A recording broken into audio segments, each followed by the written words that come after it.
Hola a todos. En esta oportunidad vamos a hablar sobre capacidades biomotoras y bases generales de la teoría del entrenamiento. Tenemos que entender que para poder hacer una correcta prescripción de actividad física, tenemos que conocer las teorías del entrenamiento. La ciencia del entrenamiento se ha basado en el estudio del alto rendimiento deportivo, por lo cual vamos a tratar de bajar esta teoría a las poblaciones especiales que son nuestro objeto de estudio en la kinesiología. Tenemos que empezar con la descripción de las capacidades biomotoras. Muchos autores utilizan como sinónimo capacidades condicionales o cualidades físicas a las capacidades biomotoras, y estas capacidades, que son la fuerza, la velocidad, la resistencia, la flexibilidad y la coordinación, son las que definen la condición física de un individuo, de un paciente, y es el terreno donde vamos a poder trabajar para nuestra tarea de prevención o bien de rehabilitación, cualquiera de las áreas de prevención. Si bien la entendemos como resistencia a esa capacidad que permite resistirse a la aparición de la fatiga, a la fuerza es la capacidad para mover una masa o vencer una resistencia o reaccionar frente a esa resistencia. La flexibilidad es la capacidad de un cuerpo para ser deformado. La velocidad es la capacidad de realizar un gesto en el menor tiempo posible. Pero fundamentalmente la coordinación tiene que ver con la respuesta del sistema nervioso, sobre la cual influyen el resto de las capacidades biomotoras. De esta manera, como vemos, estas 5 capacidades biomotoras, en esta pirámide vemos cómo se relacionan, siempre la coordinación en el centro de todas ellas, y vemos cómo entre la fuerza y la velocidad podemos tener diferentes variables, como ser la potencia de salida o la potencia de despegue o la potencia de lanzamiento. Entre la fuerza y la resistencia, a medida que nos vamos acercando de la resistencia a la fuerza, podemos tener resistencia muscular prolongada, resistencia muscular breve o potencia-resistencia. Y lo mismo respecto a la velocidad y a la resistencia, ¿no? Velocidad de umbral anaeróbico o aeróbico, etc. Acá vemos otro ejemplo, según nos muestra el autor Tudor Bompa cuando habla de periodización de la fuerza, cuál es la interdependencia entre las capacidades biomotoras, entre la fuerza y la resistencia habla de resistencia muscular, entre la velocidad y la resistencia habla de resistencia a la velocidad. Obviamente la fuerza máxima relacionada con la velocidad máxima habla de potencia, etc. Definamos entonces algunos conceptos, como es el concepto de actividad física. Entendamos que la actividad física es todo aquel movimiento corporal que está producido por una contracción muscular, ¿no? Por la contracción de los músculos esqueléticos, y por lo cual aumenta el metabolismo y el gasto de energía por encima del nivel basal. Por otro lado, el ejercicio es el equivalente a entrenamiento físico y es una subcategoría de la actividad física, y es en realidad lo que utilizamos para hacer la actividad física. Y cuando hablamos de aptitud física, hablamos en realidad de la condición del sujeto. Por otro lado, la aptitud motora se refiere al máximo rendimiento físico que se alcanza a través de un proceso de entrenamiento hacia una meta específica. Puede ser deportivo o una meta cualquiera. En cambio, la aptitud física orientada a la salud es la capacidad que tiene el sujeto para sobrellevar una buena calidad de vida, para poder realizar las actividades de la vida diaria a través de una correcta resistencia aeróbica o cardiorrespiratoria, una buena coordinación, fuerza, resistencia muscular. Tiene que ver también con la composición corporal y con la flexibilidad. Tiene que ver también con una adecuada aptitud fisiológica, con aspectos metabólicos de la morfología de su cuerpo, la integridad ósea, y también tiene que ver con su estado emocional o afectivo. Vamos a ver entonces muchas definiciones de lo que es el concepto de entrenamiento. Podemos decir que es un proceso pedagógico y planificado donde se aplican sucesivas cargas en busca de un progreso, conforme a objetivos generales o específicos que vamos a plantear en un inicio, generando procesos fisiológicos de adaptación. Sobre todo eso es lo que vamos a hablar en esta charla. Tenemos diferentes tipos de entrenamiento, tenemos entrenamiento deportivo, entrenamiento de rehabilitación y entrenamiento de la salud. Obviamente, el que más nos va a importar ahora es el entrenamiento de la rehabilitación y de la salud, que están orientados a la forma física general y obviamente para mejorar la calidad de vida.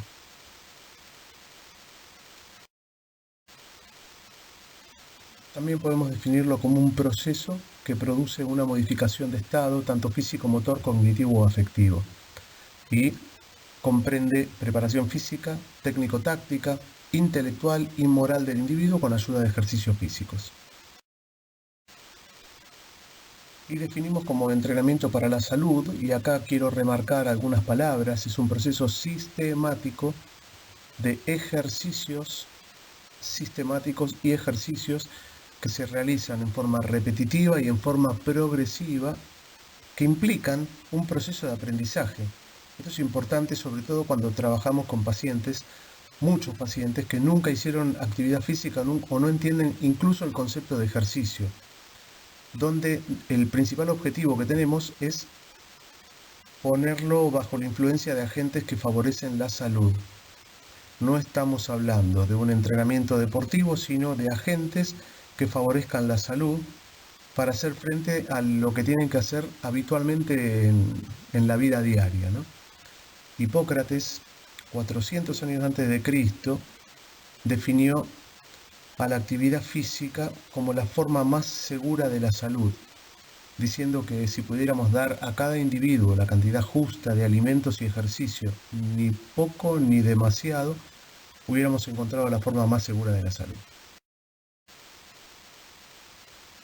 La capacidad de rendimiento se obtiene mediante una compleja interacción de todos estos factores, ¿no? La mejora de la capacidad de rendimiento eh, se obtiene mediante la correcta interacción de la carga de entrenamiento, la modificación de la homeostasis, la adaptación del organismo, la mejora de las capacidades funcionales y interviene, por ejemplo, el sistema orgánico que está participando en esa actividad, el tipo de esfuerzo, la alimentación, qué contenido y métodos de entrenamiento hay, cuáles son las medidas de recuperación, factores psicológicos, biológicos, sociales, genéticos, tiene que ver el sexo y la edad, incluso factores climáticos y en qué momento del año se realiza la actividad. Y la capacidad potencial tiene mucho que ver con la capacidad de rendimiento, ya que tiene que ver de qué manera este individuo se adapta a las sucesivas cargas de entrenamiento que tiene a lo largo de los años, ¿no? Y para esto intervienen factores propios del individuo como ser la edad, el sexo y la morfología, y factores exógenos como ser la nutrición, el medio ambiente, etc. ¿Cuáles son entonces los objetivos del entrenamiento? Bueno, por lo general hablamos de tres tipos de objetivos. Objetivos de aprendizaje psicomotor, en donde encontramos las capacidades condicionales clásicas como la resistencia, la fuerza, la velocidad, la coordinación, etc. Otros objetivos de aprendizaje cognitivo, que tiene que ver desde lo deportivo con lo técnico y táctico, pero en realidad tiene que ver con que el individuo, el paciente, entienda por qué y para qué y cuál es el objetivo final de lo que está realizando a través de la actividad física. Y factores afectivos o psicológicos, en donde participa la fuerza de voluntad, la superación, el dominio de uno mismo, la capacidad de imponerse, etc. Cuando hablamos de contenidos del entrenamiento, no hablamos ni más ni menos de los ejercicios que van a contener ese entrenamiento. Y estos ejercicios se tienen que plantear en base a objetivos, a un objetivo a cumplir. Como vemos en la diapositiva, estos ejercicios pueden ser ejercicios de desarrollo general, en donde se sientan las bases para alcanzar el objetivo final. los ejercicios específicos o especiales en donde nos vamos acercando cada vez más a, al objetivo final. Y lo que en entrenamiento deportivo se llama ejercicios de competición, en realidad estamos hablando de cuando alcanzamos el objetivo final. Por ejemplo, un paciente cuyo objetivo sea poder caminar una determinada cantidad de cuadras para llegar hasta el club de jubilados. Bueno, eso sería los ejercicios competitivos, ¿no? Cuando ya logra cumplir la meta. Y los medios de entrenamiento los utilizamos en función a los contenidos, ¿no? Y tiene que ver con cómo organizamos el entrenamiento, qué tipo de material vamos a utilizar, las instalaciones, los recorridos y el material informativo que puede ser verbal, puede ser a través de imágenes, a través de carteles, etc. Los métodos de entrenamiento son procedimientos sistemáticos que vamos a utilizar de forma metódica para alcanzar el objetivo propuesto. Cada método va a desarrollar, va a hacer énfasis en alguna capacidad biomotora en particular, o algunos métodos combinan varias capacidades biomotoras, como vamos a ver en el desarrollo de las mismas más adelante. Entonces, a modo de ejemplo y para hacer un resumen de los componentes del entrenamiento, tenemos objetivos que nos tenemos que plantear a corto, mediano y largo plazo, como por ejemplo mejorar la fuerza de los extensores de rodilla. Entonces, ¿qué vamos a utilizar para alcanzar ese objetivo? Bueno, como contenido utilizaremos ejercicios propios para trabajar los extensores de rodilla, por ejemplo el cuádriceps. Entonces haremos extensiones de rodilla. ¿Con qué lo vamos a realizar? Bueno, esos son los medios, ¿no? Los recursos materiales, de organización, cómo le vamos a indicar a ese paciente que haga los ejercicios. Por ejemplo, con peso. ¿Y de qué manera? ¿Cuántas repeticiones? ¿Cuántas veces? ¿Cuántas veces por semana? Bueno, vamos a utilizar un determinado método de trabajo. Y, por ejemplo, un método por repeticiones. Y finalmente, ¿qué carga vamos a utilizar para realizar esas repeticiones? Y ahí es donde está la dosificación del trabajo. Entonces, quedamos que para poder alcanzar los objetivos propuestos necesitamos prescribir actividad física. Y para poder hacer una correcta prescripción de la actividad física tenemos que saber dosificar adecuadamente la carga de trabajo. ¿Qué entendemos por carga de trabajo? La carga es una exigencia que le vamos a imponer, a producir al organismo a través de diferentes estímulos. Nosotros necesitamos, a través de la aplicación de una carga correcta, obtener una respuesta fisiológica. Para esto tenemos un concepto de lo que es carga externa y carga interna. La carga externa es aquella que está dada por factores externos o variables de carga que vamos a ver en un momento y que la podemos medir en tiempo, en peso, en distancia, etc., según la capacidad biomotora que se trate. Y la carga interna es la propia inherente al sujeto, al organismo, y que tiene que ver con la adaptación a esos ejercicios, la adaptación al esfuerzo. Y esto lo vamos a poder interpretar a través de las mediciones biológicas, como ser la frecuencia cardíaca, el consumo máximo de oxígeno, el peso, la temperatura, etc. Tenemos entonces, ¿cuáles son las variables de la carga? Bueno, en principio tenemos la intensidad del estímulo, ¿sí? La calidad del estímulo que vamos a pedirle al paciente. Por otro lado, la densidad del estímulo, que es la relación entre la fase de carga y la fase de recuperación. Después tenemos la duración del estímulo, que es la duración de un único estímulo o una serie de estímulos. El volumen del estímulo tiene que ver con la duración y el número de estímulos, la cantidad de estímulos por una sesión de trabajo. Y la frecuencia tiene que ver con la cantidad de veces por día o por semana que aplicamos ese estímulo. Recordemos un detalle importante: para que ese estímulo genere el efecto deseado, tenemos que superar un determinado umbral. La intensidad de la carga dijimos que es la variable más importante. Dijimos que es la magnitud del estímulo y, por ejemplo, para trabajar la fuerza representa el peso a los kilos levantados, y en resistencia se mide a través de la velocidad o a través de la frecuencia cardíaca. Ya sea tanto en fuerza, en resistencia, que lo medimos mediante el peso y demás, siempre hablamos de un porcentaje, por ejemplo, de ese peso o un porcentaje de esa frecuencia cardíaca. Repito, la intensidad se mide en porcentaje de un máximo. Quiere decir que es fundamental evaluar para saber cuál es nuestro máximo y para saber cuál es nuestro punto de partida. De esta manera, para los diferentes trabajos de las capacidades biomotoras tenemos diferentes escalas. Una intensidad baja oscila aproximadamente entre un 20 y un 40% del máximo.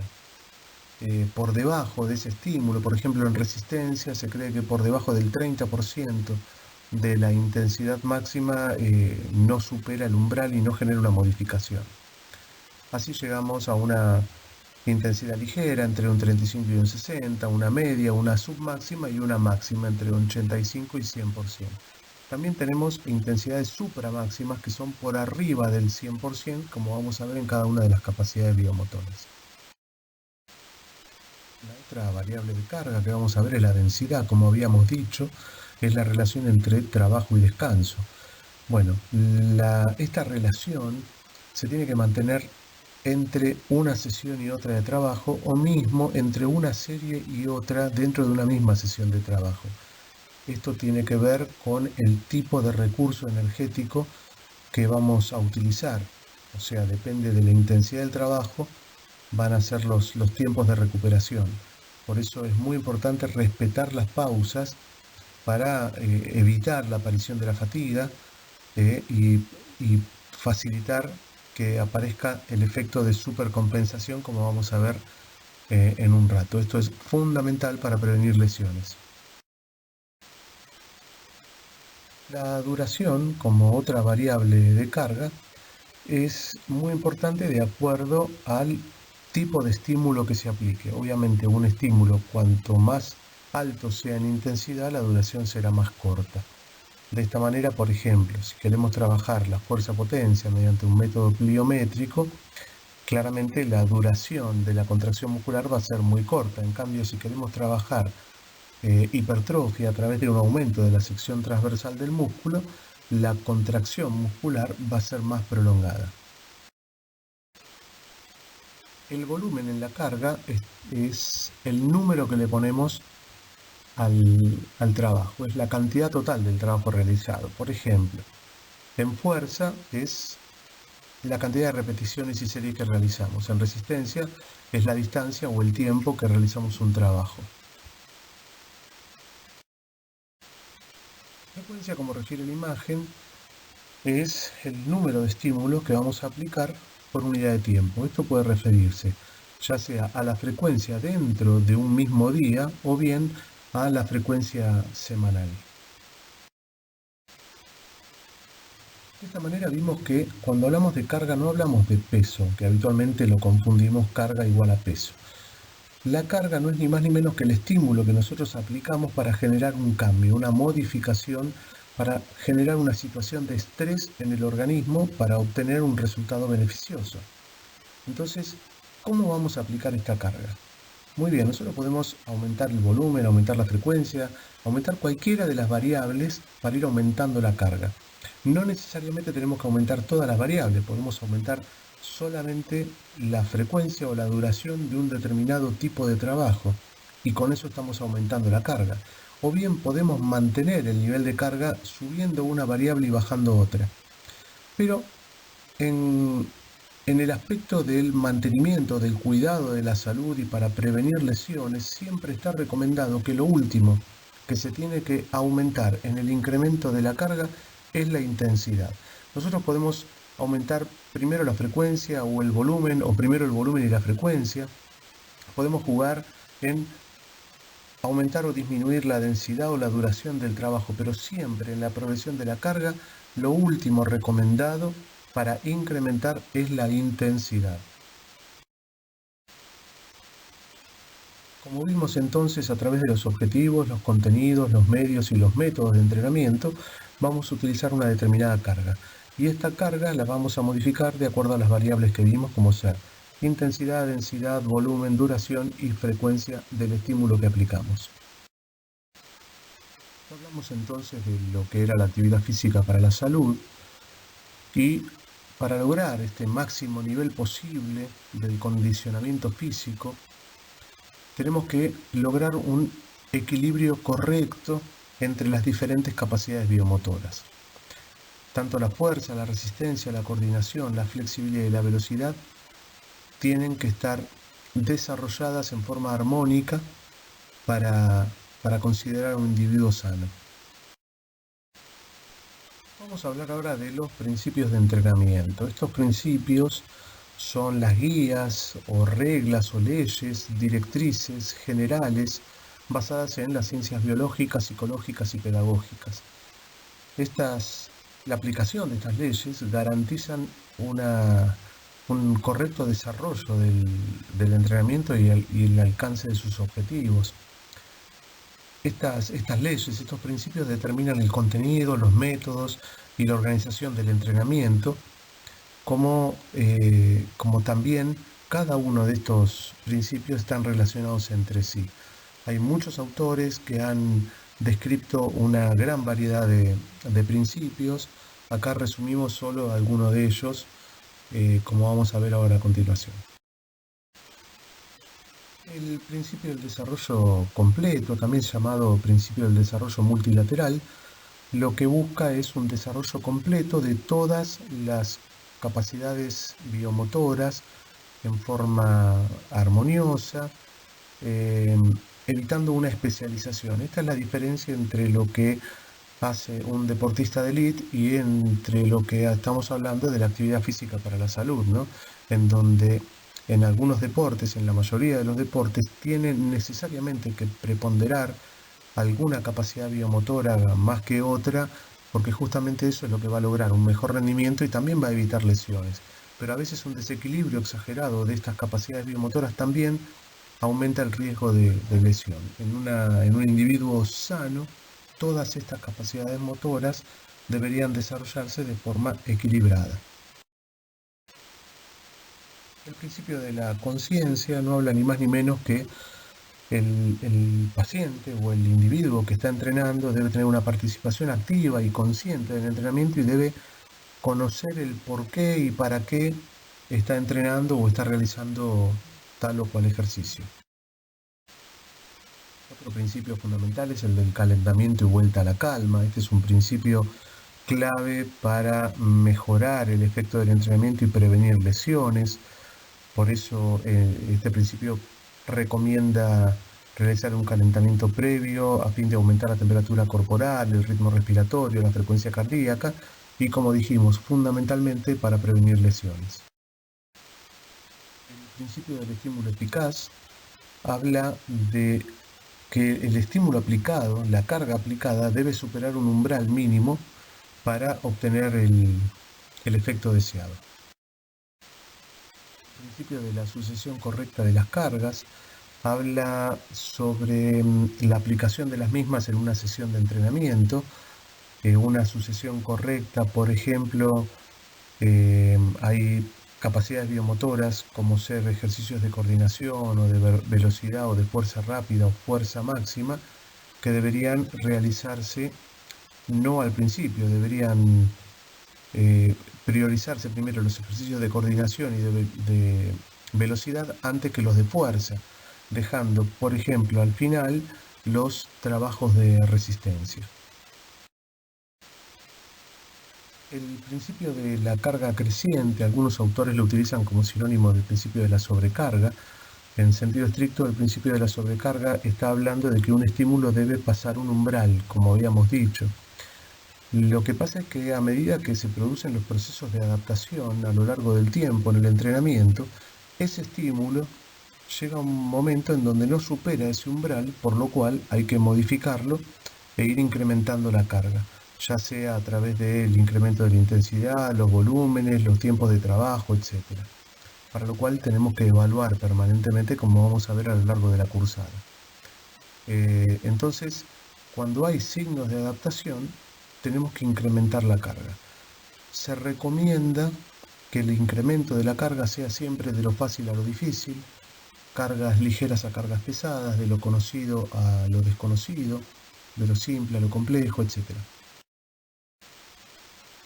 Este principio de la alternancia de las cargas o bien de la variabilidad, de lo que habla es de la aplicación de estímulos diversos, variados, entre las diferentes capacidades biomotoras y la técnica, justamente para evitar la monotonía y para evitar una adaptación estándar.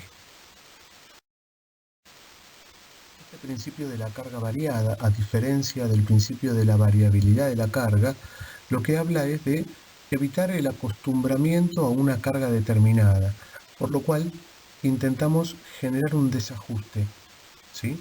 Una alteración de la homeostasis variando, tal vez con el mismo objetivo, variar los procesos de adaptación que estamos aplicando sobre el organismo, ¿no?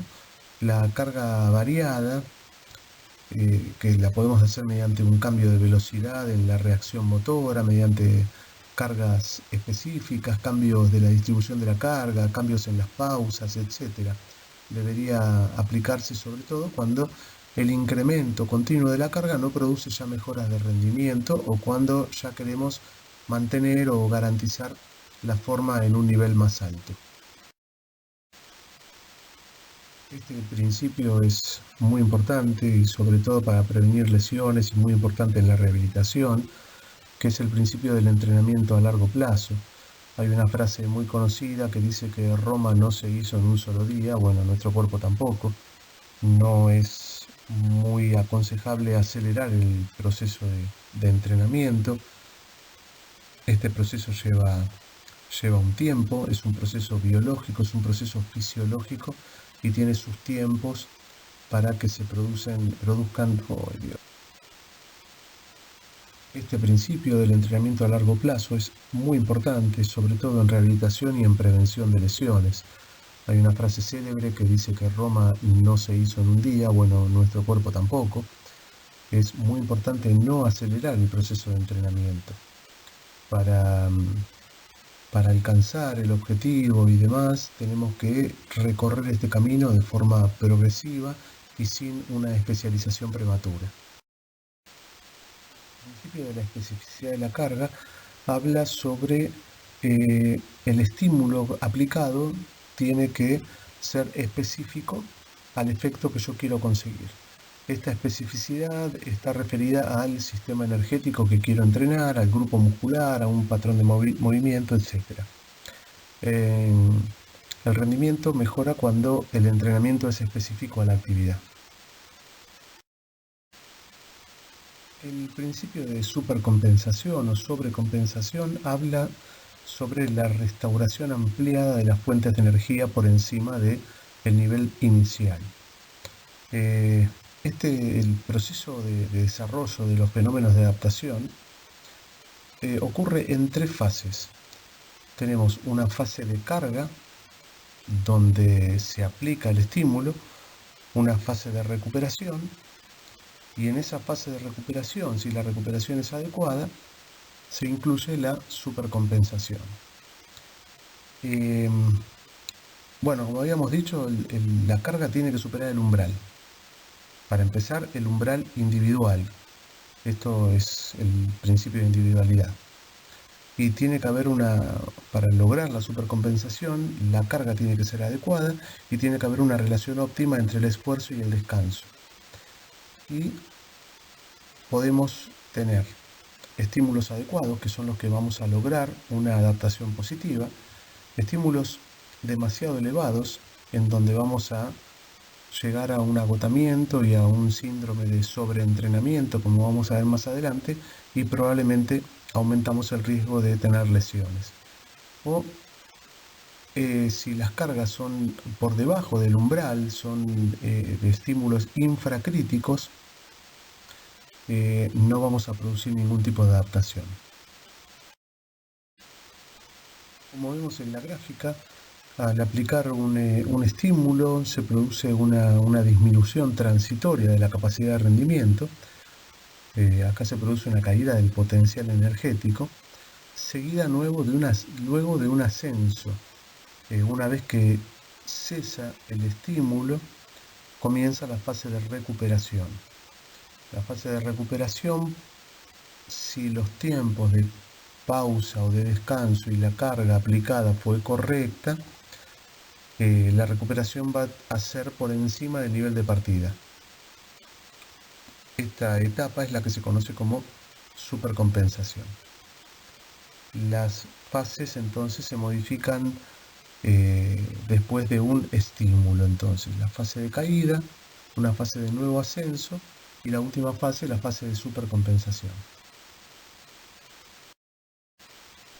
En esta gráfica podemos observar cómo a lo largo del tiempo, si aplicamos nuevos estímulos de entrenamiento de forma adecuada, la capacidad de rendimiento aumenta de forma continua. Como vimos, si aplicamos en forma adecuada la carga, el estímulo, y manejamos muy bien los tiempos de trabajo y regeneración o recuperación, podemos tener una recuperación positiva y el efecto de supercompensación. Sin embargo, si la aplicación de la carga es por debajo de niveles del umbral, son infracríticos, no vamos a tener ninguna modificación. Por el contrario, si los tiempos de recuperación son cortos o la carga aplicada es superior a la tolerada, vamos a poder llegar a un síndrome de sobreentrenamiento. Este principio de carga continua habla sobre la sucesión regular del estímulo que aplicamos, la sucesión regular del entrenamiento. Las cargas continuas producen un incremento continuo de la capacidad de rendimiento. Sin embargo, si interrumpimos esta frecuencia, que se puede interrumpir por lesiones, por intervalos excesivos entre las diferentes sesiones de trabajo, entonces empieza a producir una pérdida de la capacidad de rendimiento. El principio de individualización postula que cada persona responde de forma diferente a un mismo estímulo de entrenamiento. Esto se debe a causas genéticas, nutricionales, ambientales, a causas de motivación, de personalidad, de nivel de condición, etc. Según este principio, todo entrenamiento debe producir una variación en los estímulos y no pueden ser siempre los mismos, ya que de ser así nuestro organismo se adaptaría a unos estímulos concretos y no se desarrollaría. Este principio de sucesión racional, muchos autores lo comparan con el principio de entrada en calor y vuelta a la calma. Habla sobre la utilización al principio de ejercicios de coordinación, velocidad, de fuerza explosiva y fuerza máxima, que requieren un estado psicofísico reposado. Luego usamos ejercicios de recuperación incompleta, como ser ejercicios de resistencia general y fuerza, y finalmente ejercicios de resistencia general. Estamos hablando en otros principios que la carga aplicada, el estímulo aplicado debe superar un umbral y debe ser específico a la capacidad biomotora que queremos trabajar o al recurso energético que queremos estimular. Tiene que ser individualizado, pero también el estímulo, si es correcto, genera una adaptación, por lo cual tenemos que ir ajustándolo periódicamente.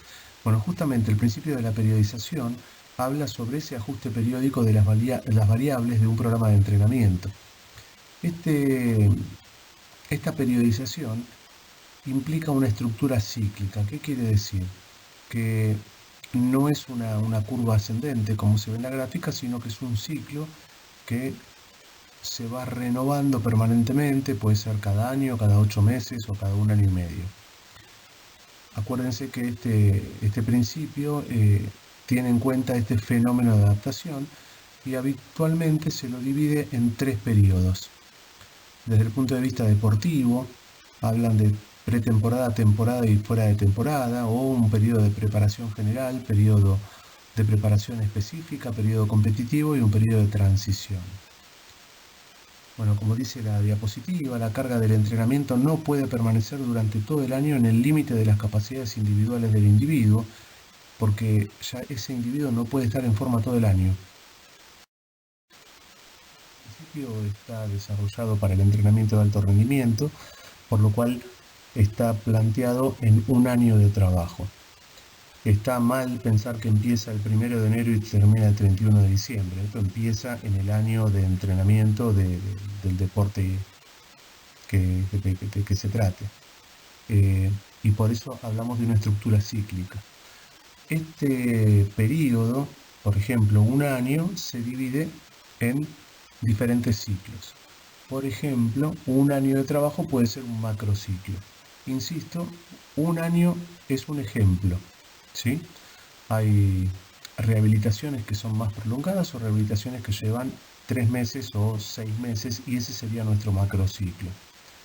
Estos macrociclos están conformados por un conjunto de mesociclos. Estos mesociclos tienen una duración obviamente más corta que el macrociclo, porque ya que está contenida dentro del macrociclo. Decir que duran de 3 a 6 semanas es absolutamente relativo, ya que depende de a qué nos estamos refiriendo, si nos estamos refiriendo a un deporte y de qué deporte y de qué nivel, y si nos estamos refiriendo a un plan de trabajo de rehabilitación o un plan de trabajo de prevención, varía considerablemente. Esto ocurre, bueno, en diferentes periodos del año, y cada mesociclo está formado por microciclos. Habitualmente los microciclos están formados por una semana. Dentro de esa semana están las sesiones de trabajo, o sea, un microciclo está formado por sesiones de trabajo. Como vemos en la gráfica, en la fase que llamamos de pretemporada, comienza con un alto volumen de trabajo. La intensidad es baja y va creciendo progresivamente hasta llegar a su pico en la fase competitiva, mientras que también en la pretemporada la técnica empieza con muy baja importancia hasta llegar a su pico máximo también en la fase competitiva.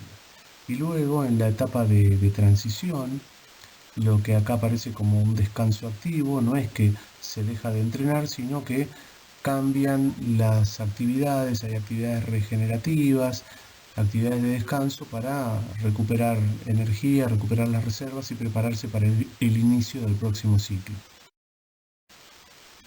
Mencionado ya, el periodo de preparación o el periodo de pretemporada tiene como objetivo desarrollar los elementos que constituyen la base de lo que vamos a hacer después, ¿no? Puede durar de 1 a 3 meses, o a veces dura menos, o a veces dura más, depende en cuánto dure todo nuestro macrociclo. Este periodo de preparación lo dividimos en dos: en el periodo de preparación general, en donde vamos a trabajar el condicionamiento de base, con un desarrollo multilateral de las cualidades biomotoras, y el periodo de preparación especial o específico, empezamos ya orientando las capacidades biomotoras específicas de nuestro objetivo, no solo del deporte, sino del objetivo que nosotros querramos trabajar con nuestro paciente. Empezamos a hacer ejercicios cada vez más específicos y más cercanos al objetivo final. El periodo competitivo podría representar en nuestro caso el periodo en donde ya vamos a haber programado alcanzar nuestro objetivo, es estabilizar la forma, la condición física. La duración, bueno, en nuestro caso podría ser una duración ilimitada de mantenimiento del objetivo alcanzado. El objetivo es mantener lo que logramos en la pretemporada, se hace una puesta a punto y se tiene un bajo volumen e intensidad relacionada con las competencias. El periodo de transición, también llamado periodo de fuera de temporada, tiene una duración muy variable, depende del deporte. Hay deportes que tienen un periodo de transición de días o de una semana.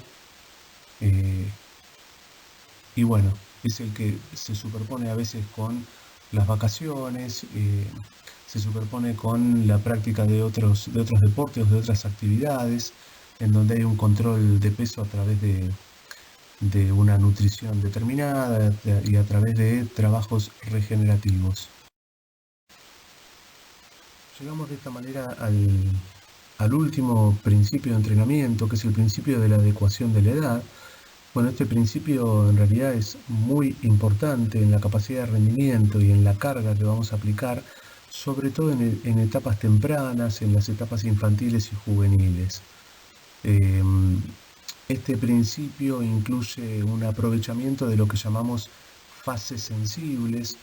Estas fases sensibles hablan de el periodo de crecimiento óptimo para estimular cada una de las capacidades biomotoras.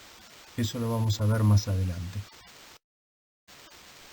Nos pasamos ahora a describir cómo vamos a organizar una sesión de trabajo. Esto es la clásica división de una clase de educación física que consta de una entrada en calor, de un desarrollo principal de la actividad y de una vuelta a la calma. Entendemos como una entrada en calor al conjunto de actividades que sirven para preparar al organismo antes de aplicar cargas de mayor exigencia. Esto es importante como una medida preventiva, es fundamental. Se puede llamar entrada en calor, calentamiento, precalentamiento. En definitiva, no es ni más ni menos que preparar al organismo para una actividad de mayor intensidad y que se tiene que hacer de forma progresiva, tanto física como psicológicamente. Algunos aspectos fisiológicos que van a generar la entrada en calor. Bueno, desde el punto de vista biológico, obviamente hay aumento de la temperatura corporal y aumento de la temperatura muscular profunda, hay una redistribución del volumen minuto, hay liberación del líquido sinovial en las articulaciones, el aumento de temperatura hace que disminuya la viscosidad muscular y hace más efectiva la contracción muscular. También el aumento de temperatura favorece la disociación del oxígeno de la hemoglobina y de la mioglobina, con lo cual hay mayor disponibilidad de él para el músculo. Se activan otras reacciones químicas, este aumento de temperatura mejora el metabolismo energético, la misma contracción muscular aumenta la temperatura, facilita la liberación de neurotransmisores, se produce vasodilatación, hay aumento de la velocidad de algunos metabolismos, aumenta la excitación de las unidades motoras, aumenta la densidad capilar, aumenta la disponibilidad de hidratos de carbono y de adrenalina, aumenta la flexibilidad de los tejidos conectivos, etc. También en lo psicológico aumenta la motivación y posibilita, esto manda información propioceptiva al cuerpo. En lo perceptivo motor estimula y prepara la memoria y refresca patrones de movimiento. Bueno, la fase de activación o fase global o fase general es aquella que consiste en una actividad que involucre grandes grupos musculares mediante movimientos de todos los núcleos articulares del cuerpo. El objetivo es activar sistemas de la vía aeróbica y tanto en el plano muscular como en el plano cardiovascular. Utilizamos para esto estiramientos activos como el stretching de las cadenas musculares. También usamos estiramientos con contracción de los antagonistas con tiempos de 6 a 8 segundos. Eso tiene un efecto térmico. Esta actividad global no tiene relación con la actividad principal o con el deporte que se vaya a practicar. Seguidamente, la fase de potenciación es aquella fase que buscamos aumentar el tono muscular de forma progresiva y mejorar la coordinación inter e intramuscular para finalmente llegar a la parte principal de la sesión, que es la fase de imitación, que es lo específico, en donde buscamos lograr una buena coordinación de los gestos que vayamos a realizar. En el caso de un deporte, los gestos deportivos, o el trabajo específico que queramos hacer en rehabilitación o para alcanzar la mejora de alguna capacidad biomotora. Algunos autores recomiendan también una fase pasiva de la entrada en calor, que consiste en la aplicación de calor desde el exterior, como por ejemplo saunas o baños de inmersión en agua caliente. Finalmente llegamos al desarrollo principal de la actividad, donde vamos a trabajar el entrenamiento de las diferentes capacidades biomotoras de acuerdo al objetivo planteado, una reeducación biomecánica de ser necesaria, actividades funcionales específicas y la práctica de deportes en el caso de que estemos hablando de actividades deportivas. La vuelta a la calma o el enfriamiento, estamos hablando de un enfriamiento activo que es para normalizar los procesos metabólicos y el tono muscular. Este enfriamiento activo tiene un carácter preventivo para restablecer los sistemas utilizados. Como objetivos permite disminuir la temperatura corporal, permite el retorno de la circulación, favorece el retorno venoso, lo que ayuda a disminuir rápidamente los productos de desecho, como por ejemplo el lactato en sangre. La actividad muscular post-actividad provoca bombeo muscular, evitando el estancamiento sanguíneo, disminuye o normaliza el tono muscular, disminuye los dolores post-esfuerzo, y la duración puede ser muy variable, entre 10, 15 o 30 minutos. En esta parte de la vuelta a la calma o el enfriamiento activo, algunos lo llaman lavado activo. Respecto a qué estrategia podemos utilizar en la vuelta a la calma, bueno, eso va a depender de cuál fue la actividad principal, cuál fue el grupo etario que estamos trabajando, los antecedentes de los individuos o del individuo que estemos realizando la actividad física. Para esto se proponen ejercicios de baja intensidad, por ejemplo, caminando o trotando o en una bicicleta fija, con una intensidad del 40 al 60% del consumo máximo de oxígeno. Esto ayuda a remover el lactato. Otras opciones es intercalar trote con caminatas, etc. Habíamos dicho previamente que si aplicábamos correctamente el estímulo de la carga, si superaba un determinado umbral y si respetábamos los tiempos de trabajo-descanso, íbamos a asimilar los cambios provocados por ese estímulo. Bueno, ese proceso de adaptación es benéfico porque fuerza al cuerpo a adaptarse a través del estrés al que es sometido con el trabajo físico. ¿Cómo vemos la adaptación del trabajo físico? Bueno, a través de los parámetros de control de esta adaptación, que no son ni más ni menos que los parámetros vitales como la frecuencia cardíaca, la cual debería controlarse diariamente y nos da una idea del estado funcional del organismo. Si varía más de 5 pulsaciones por minuto con respecto a la basal, puede estar fatigado o puede no estar recuperado. Una variación menor a 5 pulsaciones supone una variación positiva al esfuerzo. Se controla también el peso corporal, se controla al levantarse y siempre en las mismas condiciones, siempre en el mismo momento. Este parámetro nos indica si se están asimilando correctamente las cargas de trabajo. Se podría medir al inicio y al final, por ejemplo, de una sesión de trabajo. Medir la presión arterial en reposo. Cuando se asimila correctamente la carga, la presión sistólica o máxima debería disminuir y la diastólica o mínima debería mantenerse. Si aumentase la presión arterial sistólica, el proceso de adaptación no está siendo beneficioso. Otra manera de medir es la capacidad vital a través de una espirometría. Recordemos que la capacidad vital era la suma del volumen corriente más el volumen de reserva inspiratorio y el volumen de reserva expiratorio.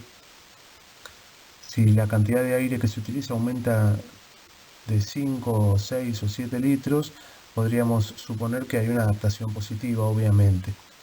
Y también podemos medir la temperatura corporal, se mide en reposo y a veces durante la sesión de trabajo, porque si la variación de la temperatura no se da, quiere decir que la adaptación es correcta.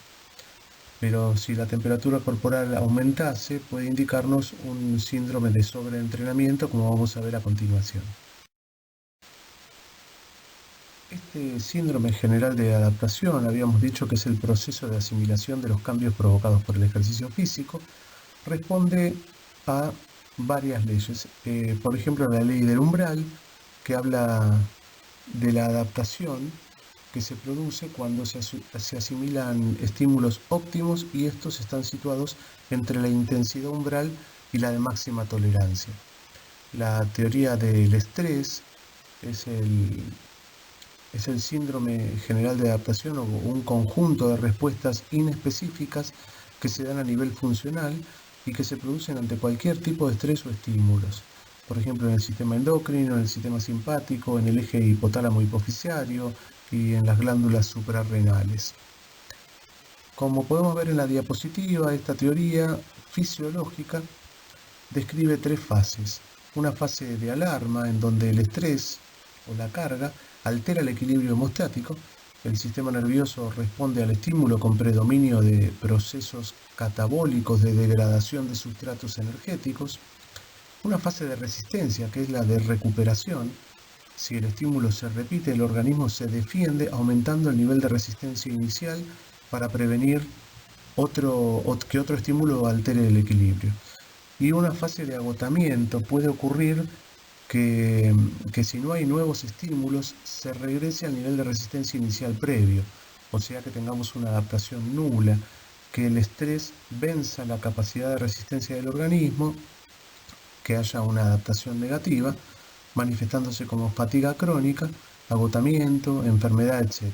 O lo ideal, que sería la supercompensación, que es una restauración ampliada de las fuentes de energía por encima del nivel inicial, como habíamos visto, para reconstruir por encima de lo gastado, preparándose para los próximos estímulos, ¿sí? O sea que acá tendríamos una adaptación positiva. Bueno, con todo lo que vimos hasta el momento, quedó claro que al aplicar el estímulo se produce una disminución de las reservas energéticas. Entonces, después de un entrenamiento podemos entender que se produce una fatiga más o menos acentuada. Incluso podemos llegar al agotamiento. Lo que hace el organismo a través de la fatiga es utilizar este método como un mecanismo protector que lo que trata de hacer es impedir el agotamiento completo de las reservas propias del cuerpo. Y hay una interacción permanente entre lo que es la fatiga periférica y la fatiga central. Vamos a tener, por ejemplo, como fatiga un agotamiento de las reservas energéticas, y esto va a depender si el trabajo fue de una intensidad elevada, se van a agotar las reservas de los fosfágenos. En cambio, si la intensidad se prolonga en el tiempo, va a haber una disminución de las reservas de los hidratos de carbono, y si la duración es mucho más extensa, también va a haber un agotamiento del resto de las reservas energéticas, como puede ser la de los lípidos. También la actividad misma genera aumento del metabolismo, y este aumento del metabolismo genera productos de desecho. Estos productos de desecho aumentan disminuyen el pH, lo cual acidifica en el medio, y este medio acidificado con el descenso del pH disminuye la actividad enzimática, por lo cual hay muchos productos del metabolismo que inhiben acciones enzimáticas y hasta pueden interrumpir el trabajo muscular. También hay trastornos en el metabolismo del agua y de los electrolitos.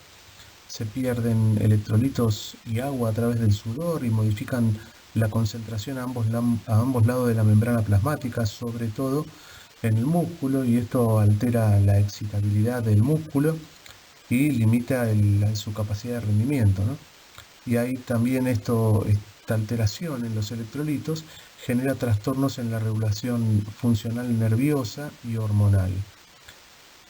Y como bien vemos en la diapo, hay dos tipos de fatiga: una fatiga general, y una fatiga local. La fatiga local es la que se produce, por ejemplo, la fatiga muscular, que puede deberse a una alteración en la conducción nerviosa en el nervio motor, una disminución en la liberación de las partículas de acetilcolina en la placa motora, una acumulación de lactato, lo cual genera una disminución del pH con un aumento de la acidosis, lo cual disminuye la cantidad de calcio liberado dentro de la fibra muscular, interfiere en la unión del calcio con la troponina C, hay una disminución de la fosfocreatina, del complejo ATP-PC, se produce fatiga por ser una fuente energética directa, hay una disminución del glucógeno muscular, se produce, esto es, como dijimos, se produce en trabajos de larga duración, cae la glucemia también,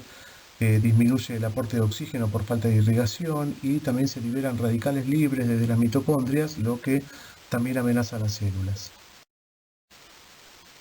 La fatiga general es un estado de homeostasis perturbada debido al trabajo realizado. Se puede ver una caída de la glucemia en un sujeto sometido a un trabajo submáximo, causa homeostasis perturbada en el sistema nervioso central, lo cual lleva a una sensación de fatiga.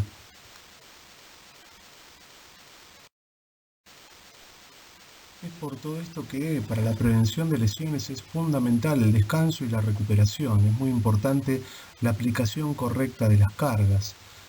Una buena recuperación previene la fatiga, facilita y mejora la supercompensación y evita las lesiones. En un entrenamiento, los diferentes sistemas orgánicos trabajan en diferente medida en función del tipo, el volumen y la intensidad de la carga. Para esto tenemos que tener en cuenta el tipo de carga, la duración de la carga, la intensidad, la serie de cargas, la frecuencia, el estado de entrenamiento, la constitución física y los factores ambientales. De esta manera, la recuperación está condicionada con estos factores que mencionamos. Y tenemos estos tres tipos de recuperación. Una recuperación rápida que se produce en menos de 6 horas, una recuperación lenta que ocurre entre las 6 y las 36 horas, y una recuperación mayor que es donde se produce la supercompensación, que es después de las 36 horas. Como vemos en la imagen, la recuperación rápida habíamos dicho que se produce antes de las 6 horas. El objetivo es reducir el cansancio y la fatiga. Y en este periodo hay una regeneración de los fosfágenos como fuente de energía, se recupera obviamente la frecuencia cardíaca y la presión arterial, se empieza a metabolizar el lactato y se empieza a normalizar el pH, y hay una restauración de la función neuromuscular. Empieza a restaurarse el glucógeno, principalmente el glucógeno en las fibras rápidas. Respecto a la recuperación lenta que ocurre entre las 6 y las 36 horas, tiene como objetivo constituir procesos de adaptación, y acá se produce la restauración del glucógeno muscular en las fibras lentas y el glucógeno hepático, se regeneran proteínas contráctiles, tejido tendinoso y ligamentoso, y ahí empieza un equilibrio electrostático. Ya en la última fase, en la fase de supercompensación, ocurre una restauración ampliada de las fuentes de energía por encima de su nivel, como lo habíamos visto cuando vimos los principios, ¿no? Es una verdadera adaptación de los sistemas energéticos que ocurre habitualmente mayor a las 36 horas. Acá hay una compensación de enzimas musculares, quiere decir que hay un aumento, un incremento de las enzimas musculares, hay una resíntesis de proteínas contráctiles estructurales, hay una supercompensación de los depósitos de glucógeno y hay una compensación electrolítica. Entonces habíamos dicho que es fundamental la relación entre esfuerzo y descanso para prevenir lesiones. El tiempo de recuperación es variable y esto depende de la capacidad biomotora que se esté estimulando, depende de la dosis de los parámetros del estímulo, depende del nivel de condición física del sujeto y depende de otras variables, como puede ser la historia de lesiones previas, la edad, el sexo, etc.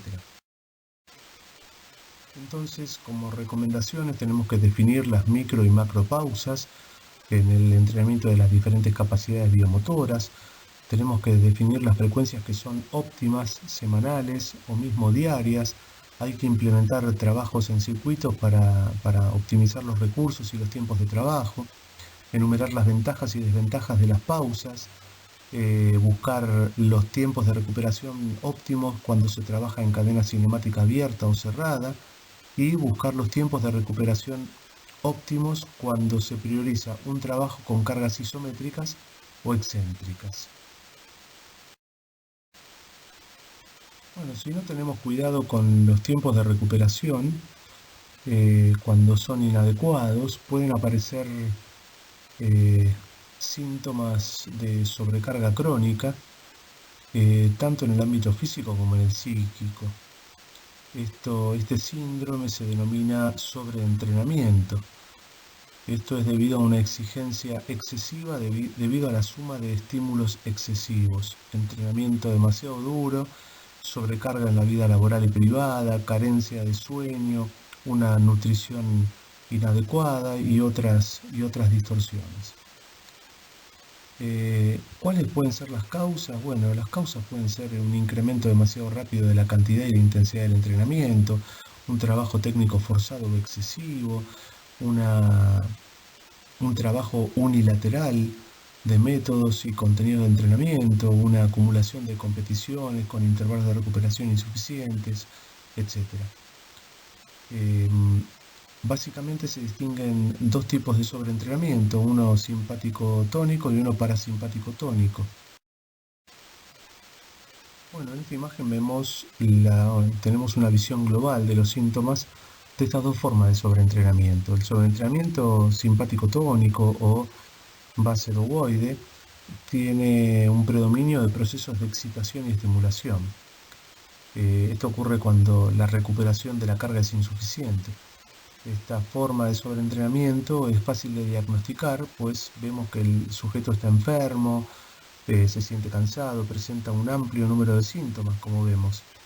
En cambio, el sobreentrenamiento de Addison o adenozoide o parasimpático tónico se caracteriza por funciones inhibidoras, debilidad corporal, ausencia de iniciativa. El sujeto no puede movilizar las energías que le está pidiendo el trabajo físico, y este sobreentrenamiento es más difícil de reconocer porque en condiciones de reposo no suelen aparecer estos trastornos y su comienzo tiene un carácter muy insidioso. El sobreentrenamiento simpático tónico se suele eliminar por completo con el correspondiente tratamiento en 1 o 2 semanas. Una vez que desaparece el cuadro sintomático y vuelve la sensación de bienestar, se puede retomar el entrenamiento específico. En cambio, el sobreentrenamiento de Addison se puede superar en plazos de semanas y meses. Después de retomar el entrenamiento específico, no se debería alcanzar la cantidad original de carga hasta pasadas unas 6 semanas. Tenemos acá algunas recomendaciones y medidas a tomar en cada uno de los tipos de sobreentrenamiento. En ambos casos se recomienda disminuir el entrenamiento específico, disminuir la intensidad, realizar un reposo competitivo y masajes ligeros en el simpático, incorporar un suplemento vitamínico, y en el parasimpático alternar las capacidades biomotoras, alternarlo con juegos, también con masajes y con alimentación rica en proteínas y vitaminas. Bueno, hasta aquí hemos llegado, espero que les haya sido de utilidad. Esto obviamente hay que complementarlo con la lectura de la bibliografía recomendada, y cualquier duda o pregunta las vamos a evacuar en clase. Bueno, muchísimas gracias.